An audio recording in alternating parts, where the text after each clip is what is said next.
महंगाई को नियंत्रित रखने के लिए भरसक प्रयास किए हैं। बिल्कुल सही कहा मोदी जी ने। हमारे देश की इन्फ्लेशन अदर कंट्रीज के मुकाबले काफी कम है। जहां यूएस जैसे कंट्रीज में 3 से 4% की पर एनम इन्फ्लेशन चल रही है, वहीं हमारे देश में ये इन्फ्लेशन रेट 0.25% की पर ईयर टच कर चुकी है।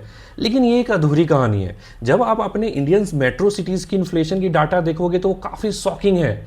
थोड़ी टेक्निकल सी बात है, काफी ध्यान से सुनना। जब भी आपको कोई इन्फ्लेशन की डाटा दिखाई जाती है हमारे देश में, तो पूरे इंडिया का एवरेज डाटा होता है। एक ऐसा इंडिया जहां की 70% पॉपुलेशन अभी भी रूरल है, जहां की 55% पॉपुलेशन अभी भी गवर्नमेंट से फ्री में या सब्सिडी में राशन लेती है, जो कि 2 से 3 रुपए पर केजी होता है। एक ऐसा देश जहां 85% पॉपुलेशन खुद के घर में या तो कैसे भी अरेंजमेंट करके रह रहा है, लेकिन वो रेंट नहीं पे करता।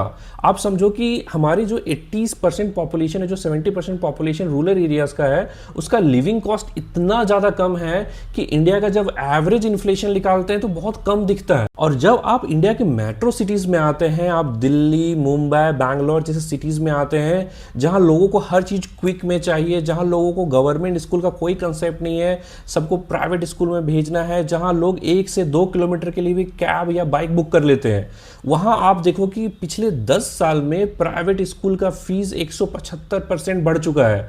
एवरेज पर एनम 10 से 15% प्राइवेट स्कूल मेट्रो सिटीज में फीस को बढ़ा देती है। जितने भी क्विक कॉमर्स है, ब्लिंकिट, जैप्टो, बिग बास्केट, जितने भी क्विक कॉमर्स आपको दिखते हैं, वो हर साल 10 से 15% ग्रोसरी के दाम बढ़ा रहे हैं। ठीक है, जितने भी हमारे लाइफस्टाइल हैं, जितने भी मेट्रो सिटीज में लाइफस्टाइल है, हर साल 30 से 35% उनका कॉस्ट बढ़ता ही जा रहा है। अब आपको जब भी कोई बोले कि इंडिया में तो इन्फ्लेशन काफी कम है, 0.25% का इन्फ्लेशन चल रहा है, तो उसे ये बताना कि इंडिया में 70 to 80% पॉपुलेशन रूरल है, इसलिए इन्फ्लेशन इतना कम दिखता है। जब सिंगापुर, हांगकांग और न्यूयॉर्क जैसे हमारा पॉपुलेशन सब अर्बन हो जाएगा, जो कि अगर सिर्फ दिल्ली, मुंबई, बैंगलोर से कंपैरिजन करते हैं, जहां वहां 3 से 4% इन्फ्लेशन चल रहा है, तो हमारे मेट्रो सिटीज में 14 से 15% का इन्फ्लेशन रेट पर एनम चल रहा है। आप समझो कि हमारे दिल्ली, मुंबई, बैंगलोर जैसे सिटीज में रहने के लिए पर मंथ 3 से 4 लाख का आपको इनकम चाहिए, अगर आप अच्छा कंफर्टेबल लाइफ जीना चाहते हैं तो।